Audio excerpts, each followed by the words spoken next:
Vous le savez tous, en tout cas beaucoup qui me suivent, que je fais ces petites vidéos sur mon Sublime, mon rocking chair. Et donc du coup, je suis en Tunisie. Et c'est la raison pour laquelle j'ai décidé de faire une vidéo aujourd'hui qui va particulièrement,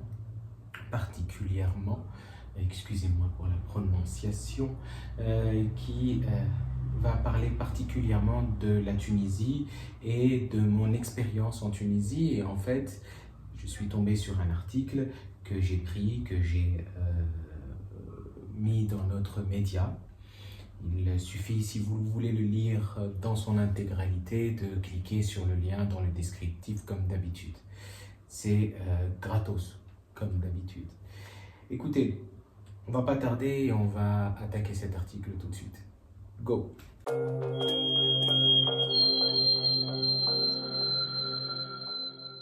Quitter la France pour la Tunisie. Est-ce la bonne chose à faire? Telle est la question. Alors, c'est vrai que il y a toute une histoire, il y a tout un monde qui s'est créé, on va dire, des rumeurs. Il y a des gens qui sont pour, des gens qui sont contre en ce qui concerne le Maghreb. Il y a eu, durant une période, beaucoup de points positifs concernant, par exemple, le Maroc. Est-ce aujourd'hui encore le cas? Je ne sais pas. Vous savez, moi, dû à mes origines, j'ai choisi ce pays qui est la Tunisie parce que je suis à moitié libanais et à moitié tunisien. Voilà, c'est pas particulièrement un secret, donc c'est très visible à l'œil nu. J'ai choisi parce que j'avais quand même quelques petits repères et je savais me débrouiller, mis à part le fait que c'est un pays francophone aussi. Donc, comme la plupart des pays du Maghreb, ce sont des pays francophones. Mais les pays du Maghreb aujourd'hui, par rapport à leur réputation de manière générale, ça va pas vraiment bien. Déjà, du fait de la polémique, en tout cas de la tendance, de la mode qu'ont créé ces fameux French Arabic, dont tout le monde parle, qui sont une réelle catastrophe d'un point de vue publicitaire, en tout cas, je ne sais pas comment on dit ça, notoriété, et donc du coup, c'est quelque chose qui pose problème. Mais restons donc sur le sujet, essayons quand même d'aller directement dans les faits, c'est-à-dire de parler réellement des avantages et des inconvénients de partir s'installer dans un pays comme la Tunisie. Donc déjà, on va lire, on lit et en même temps on émet nos commentaires comme vous avez l'habitude avec moi. Entre le soleil, le coût de la vie et les réalités quotidiennes, déménager en Tunisie peut être attrayant, mais ce n'est pas pour tout le monde. Et c'est peu de le dire. Je vais vous dire après s'ils en parlent dans l'article, je vais vous dire après pourquoi et je vais rajouter donc ma propre expérience personnelle. Quitter la France pour s'installer en Tunisie est une décision que de plus en plus de citoyens français envisagent. Les raisons varient. Un désir de soleil, un rythme de vie plus lent, une redécouverte culturelle ou simplement le besoin d'échapper à une France qui semble de plus en plus stressante pour certains. Mais derrière le rêve méditerranéen, la réalité est souvent plus complexe. Entre la promesse d'un nouveau départ et les défis de l'adaptation à un nouveau système, quels sont les vrais avantages et inconvénients de déménager en Tunisie? Évidemment, vous savez que je ne vais pas lire tout l'article, je vais vous inviter à le faire. Par contre, certainement, là, il va y avoir plusieurs points. Par exemple, un mode de vie plus agréable, un environnement francophone, opportunités et réalités économiques, tensions sociales et politiques, une approche différente de la vie sociale, s'échapper ne répare pas tout, un acte personnel ou politique, conclusion. Donc voilà, c'est à peu près comme ça que c'est fait.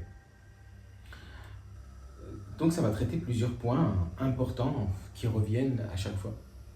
Moi, j'ai mis dans mon descriptif mon calendrier si jamais vous avez des questions, parce que ça fait quand même plusieurs années que je suis ici, mais je n'ai pas voulu rester complètement coupé du monde j'ai quand même voyagé, je suis resté toujours digital nomade.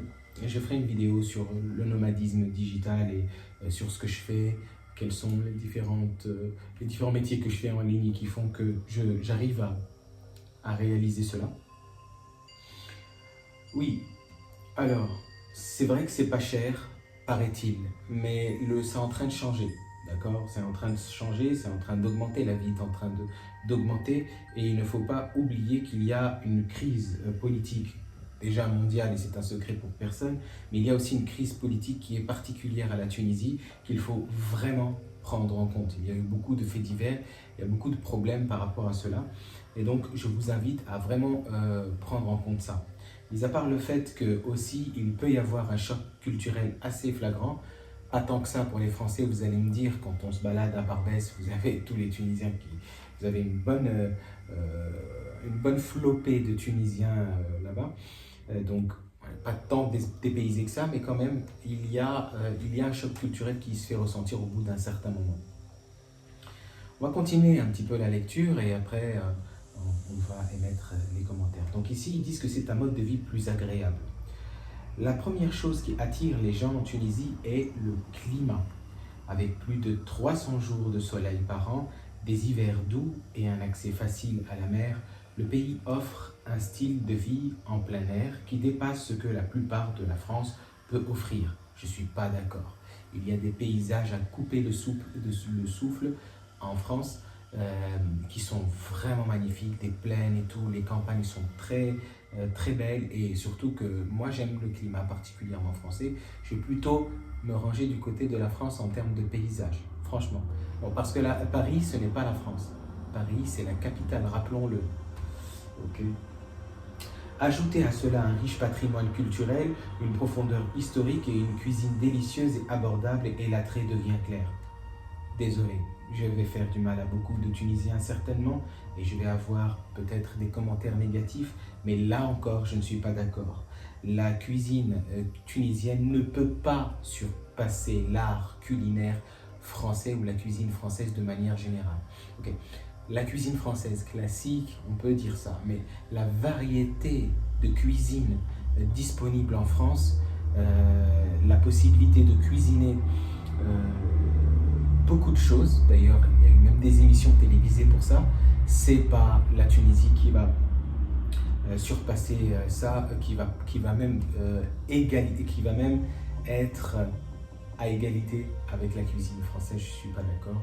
Il y a beaucoup de sauces tomates, par le couscous qui n'est d'ailleurs pas réellement tunisien, c'est plutôt, je dirais, une culture marocaine. Et il y a aussi beaucoup d'impact, en tout cas non, pas d'impact, d'influence juive dans la cuisine tunisienne, mais très peu le savent. Il y a quelques trucs qui sont bons, mais de manière générale, c'est beaucoup de sauce tomate et pas grand chose. Et les spaghettis que vous allez manger par exemple en Tunisie, vous le savez, si vous voulez manger des spaghettis, c'est plutôt l'Italie qu'il faut choisir. Donc, pas d'accord avec ça. Le patrimoine culturel, donc, oui et non. C'est très mal exploité. J'ai fait des virées à Carthage, je suis parti voir les ruines et c'est vraiment des ruines. C'est pas du tout, il n'y a rien qui est préservé, entretenu, et même les guides ne parlent pas français et ne savent pas comment aborder les touristes ou les étrangers, donc je ne suis pas vraiment d'accord encore pour ça. Le coût de la vie est également une incitation majeure. Oui, là on peut dire que c'est clairement le but principal, je pense, pour ceux qui viennent en Tunisie, c'est le fait que ça soit pas cher. Parce que dès que la vie va augmenter, en réalité, tout ce qu'offre la Tunisie en termes de confort, d'accueil ou d'activité, ça ne fera pas le poids et donc du coup, ça fera fuir tout le monde et il n'y aura plus personne en Tunisie. Surtout que la politique est en train de faire tout pour faire fuir les expatriés ou même encore les touristes, alors que c'était censé être un pays touristique à la base. Pour le même revenu, les gens trouvent souvent qu'ils vivent mieux en Tunisie qu'en France. Le loyer est moins cher, les services tels que le nettoyage, les repas au restaurant et le transport sont beaucoup plus abordables. Et de nombreux expatriés disent qu'ils peuvent profiter d'un style de vie en Tunisie qui aurait été inaccessible en France. Il y a beaucoup de vrai dans cette histoire. Le loyer est moins cher, ça dépend votre réseau, donc ça dépend en fait de ton réseau. Hein. Si tu as un bon réseau et que tu connais certaines personnes, tu peux avoir un loyer moins cher. Mais en réalité, le loyer est presque l'équivalent du loyer français. Pas de la capitale encore une fois, hein, c'est pas comparable à Paris, mais c'est presque pareil parce que dès que vous êtes expatrié ou étranger, en fait, on vous fait x2 ou x3 le prix du loyer. En fait, en gros, on vous la met bien profonde. Désolé pour le terme vulgaire. Bien profond. Bien profond. En tout cas, voilà. Donc, oui et non, comme je vous ai dit. Là où je dis que c'est moins cher, c'est vrai que pour un même revenu, donc si vous gagnez votre salaire avec de l'argent, par exemple euros ou dollars, etc., oui, ça va être intéressant. Mais faites quand même très attention parce que ça part vite et vous êtes une cible facile en tant qu'étranger. Il faut le reconnaître, vous n'êtes pas ici de façon vraiment complètement décontractée. Vous êtes dans le collimateur d'absolument tout votre quartier ou même toute la ville. Dès qu'on vous voit de loin, on voit euros, on voit dollars et donc vous êtes une cible. Et donc, c'est plus cher pour vous. Là où c'est intéressant, c'est tout ce qui est les fruits, les légumes, ce genre de choses. Déjà, la qualité est meilleure. D'un point de vue général, elle est meilleure et elle est vraiment voilà, moins chère. Quoique, c'est vrai que dans certains marchés en France, on peut trouver de très très bons légumes et des très bons fruits pour pas grand chose. Un environnement francophone, ça aussi c'est un point important à prendre en compte, le fait que ça soit francophone. Alors, un grand avantage est la langue. Le français est largement parlé en Tunisie, au travail, dans l'administration, dans la vie publique, ce qui facilite grandement l'installation. Il n'y a pas de barrière linguistique à gérer, ce qui est souvent l'un des plus grands défis du déménagement à l'étranger. Il faut le prendre en compte, c'est vrai. Je suis d'accord, je confirme, la grande majorité des Tunisiens parlent français, tout comme les Algériens, tout comme les Marocains aussi. Donc oui, je dirais que c'est une réalité et d'ailleurs même les administrations sont... il y a deux types, hein, voilà, vous pouvez en arabe ou en français faire vos papiers et ça c'est vrai. Voilà, même si, ok, on va rencontrer des difficultés que vous n'aurez même pas imaginées, que vous n'oseriez même pas imaginer en termes d'administration ici.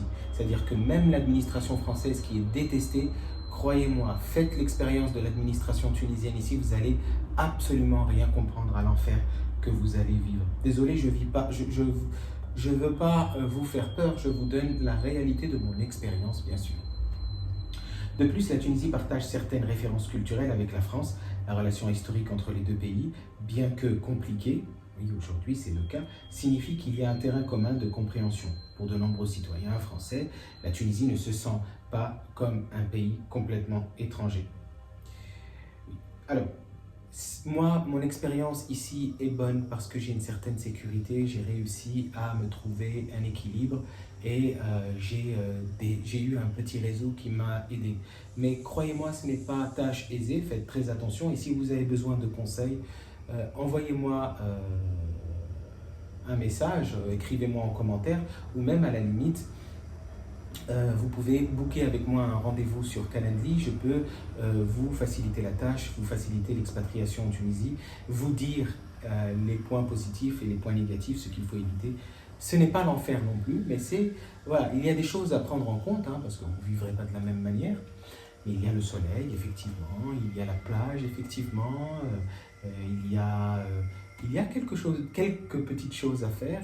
Et le plus important, c'est d'être épanoui, d'avoir un beau logement, de pouvoir travailler en ligne. Si vous travaillez en ligne, ou si vous devez vous avez eu une opportunité par exemple professionnelle et que vous allez vous retrouver ici, n'hésitez pas à booker avec moi sur Calendly, je vais vous guider, il n'y a aucun souci.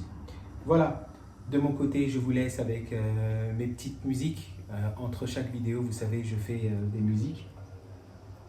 N'hésitez pas à écouter ces petites musiques et je vais vous voir bientôt pour une prochaine vidéo. Je vous dis à plus, ciao et bon courage pour tous vos projets, quel que soit ceci. Ciao. Ciao les amis.